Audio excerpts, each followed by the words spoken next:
Assalamualaikum warahmatullahi wabarakatuh. Kenalkan, nama saya Himawan Yudal Banjar dengan PM akhir 133 dari program studi administrasi publik.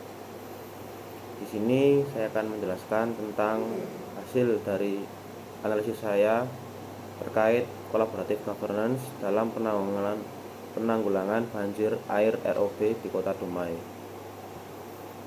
Tugas ini disusun untuk memenuhi ulangan akhir semester mata kuliah Birokrasi dan Governance Publik kelas E041.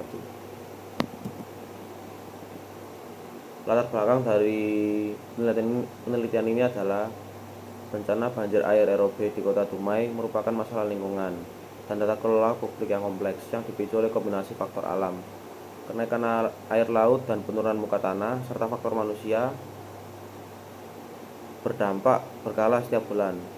Hal ini mengakibatkan kerugian sosial ekonomi yang luas serta merusak berbagai infrastruktur kota karena adanya keterbatasan anggaran dan teknis. Kompleksitas masalah ini tidak dapat diselesaikan sendiri oleh pemerintah daerah, sehingga penerapan tata kelola kolaboratif lintas sektor menjadi sebuah kebutuhan yang mutlak.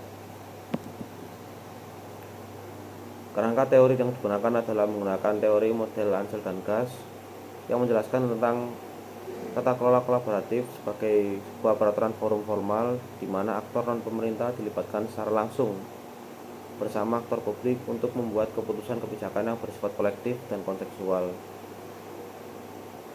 Model ini menekankan bahwa kolaborasi tak sekedar berupa konsultasi publik biasa, melainkan sebuah proses deliberatif yang menuntut adanya interdependensi antar aktor demi mencapai tujuan bersama yang tidak bisa diselesaikan oleh satu pihak saja.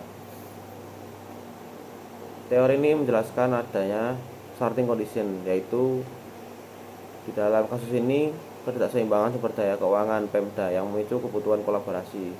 Lalu ada institutional design, forum formal yang inklusif dan transparan. Lalu ada facilitative leadership. Pemerintah di sini menjalankan fungsi koordinasi dalam bentuk forum multiaktor yang dibentuk melalui rapat koordinasi secara langsung melalui musyawarah perencanaan pembangunan atau musrenbang. Lalu yang keempat ada collaborative process, siklus dialog tatap muka membangun kepercayaan dan komitmen. Selanjutnya itu ya ada aktor multisektor. Dalam kasus ini pemerintah sebagai terutama atau BPBD Kota Dumai dan Dinas PUPR selaku penyusun rencana aksi daerah penanggulangan bencana era BBB, didukung oleh Dinas Lingkungan Hidup dan Dinas Perhubungan serta TNI atau Polri. Lalu ada swasta. Swasta di sini adalah alokasi CSR untuk tanggul beton, pompa air, kapasitas tinggi dan normalisasi kanal. Aktornya yaitu di sini ada PT Pertamina, Pelindo, Wilmar Group dan lainnya. Swasta di sini sebagai pembangun stasiun pemantauan air laut otomatis untuk sistem peringatan dini. Lalu ada masyarakat. Masyarakat di sini adalah warga lokal, yaitu kelompok sadar bencana atau KSB dan forum RT RW. Di sini masyarakat memiliki fungsi sebagai membuat aksi gotong royong, membersihkan drainase dan perbaikan tanggul darurat, menjadi pengelola informasi lokal dan anggota kelompok sadar bencana.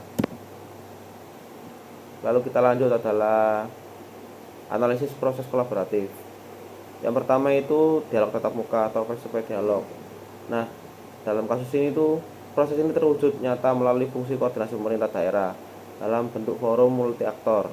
Forum tersebut dilaksanakan melalui rapat koordinasi bencana dan musyawarah perencanaan pembangunan atau musrembang. Nah, di sini pemerintah itu menghadirkan seluruh pemangku kepentingan untuk menyusun kesepakatan bersama mengenai langkah teknis dan strategisnya. Lalu yang kedua itu membangun kepercayaan atau trust building.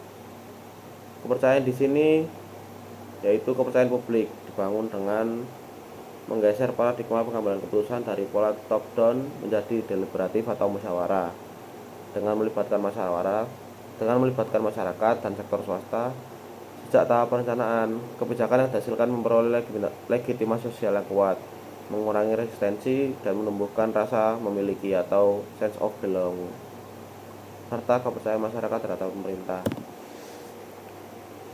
Lalu yang keempat itu yang ketiga ada komitmen terhadap proses atau komitmen untuk proses. Nah, komitmen ini itu terlihat jelas dari kontribusi sektor swasta seperti PT Pertamina, PT Pelindo, dan Wilmar Group yang tidak hanya bersifat jangka pendek tapi merupakan investasi jangka panjang. Mereka mengalokasikan dana CSR untuk membangun fisik yang krusial seperti tanggul penahanan air aerobe, perbaikan drainase utama, hingga penyediaan pompa air berkapasitas tinggi sektor swasta. Bahkan menunjukkan komitmen melalui program edukasi dan penguatan kelembagaan komunitas secara berkelanjutan. Lalu yang keempat ada pemahaman bersama atau share understanding. Terdapat penyelarasan visi di mana penanggulangan banjir aerobe dipandang sebagai tanggung jawab bersama. Sektor swasta menyadari bahwa mitigasi adalah investasi untuk menjamin kelangsungan operasional bisnis mereka yang bergantung pada stabilitas infrastruktur. Di sisi lain, proses kolaboratif ini membangun kesadaran kolektif masyarakat bahwa mitigasi sangat penting demi stabilitas sosial dan keamanan tempat tinggal mereka. Selanjutnya ada hambatan dan tantangan kolaborasi di lapangan. Yang pertama itu kelemahan regulasi formal.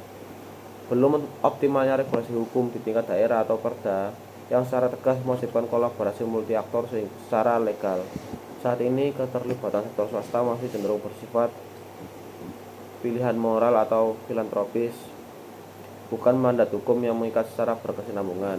Lalu yang kedua itu ada dampak jangka panjang, adanya risiko ketergantungan yang tinggi terhadap bantuan infrastruktur dari pihak swasta atau CSR, serta keterbatasan kapasitas fiskal dan sumber daya teknis pemerintah daerah dalam menangani isu lintas sektor secara mandiri.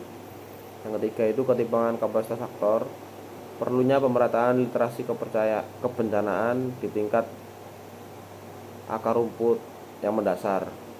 Nah, partisipasi masyarakat saat ini masih bervariasi, sangat dipengaruhi oleh pengalaman kolektif dan tingkat kerentanan sosial ekonomi masing-masing wilayah. Lalu untuk evaluasi efektivitas dan dampak dari kebijakan ini, yang pertama itu penurunan risiko fisik. Pembangunan infrastruktur pengendalian banjir melalui sinergi anggaran pemerintah dan dana CSR tadi tersebut mampu mengurangi intensitas serta volume banjir hingga 30% di beberapa wilayah pesisir yang krusial. Yang kedua itu transformasi sosial. Proses kolaboratif ini meningkatkan rasa memiliki atau sense of belonging dan kepercayaan publik terhadap pemerintahan, memperkuat budaya gotong royong dalam mitigasi, serta menguntungkan kampung siaga banjir sebagai basis ketahanan komunitas. Yang ketiga itu ada kecepatan respon darurat. Penerapan sistem komando terpadu lintas lembaga berhasil memotong waktu evakuasi warga secara signifikan, serta distribusi bantuan logistik menjadi lebih cepat dan merata. Nah, untuk kesimpulan dan rekomendasi dari analisis saya, yang pertama itu untuk kesimpulannya, tata kelola kolaboratif di Dumai secara efektif mengintegrasikan pemeran pemerintah sebagai inisiator, masyarakat sebagai mitra, dan sektor swasta sebagai sumber daya CSR yang terbukti berhasil menurunkan integritas banjir hingga 30%, serta mempercepat respon darurat. Model ini tidak hanya mengoptimalkan mobilisasi aset dan teknologi, tetapi juga membangun ketahanan sosial dan mentransformasi pemerintah menjadi pemimpin kolaboratif dalam pengelolaan bencana yang inklusif dan berkelanjutan. Nah, untuk rekomendasinya itu pemerintah perlu segera menyusun peraturan daerah atau perda sebagai landasan hukum yang mengikat atau untuk melegalkan kolaborasi multi aktor dan mengurangi ketergantungan pada bantuan sukarela sektor swasta. Selain itu, penting untuk memperkuat anggaran daerah, meratakan literasi kesiapsiagaan di tingkat akar rumput atau dasar, serta memperluas penggunaan teknologi pemantauan air laut secara otomatis demi peringatan dini yang lebih akurat.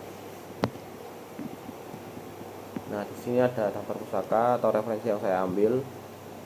Nah, sekian dari presentasi saya. Mohon maaf apabila ada salah kata. Saya akhiri. Wassalamualaikum warahmatullahi wabarakatuh.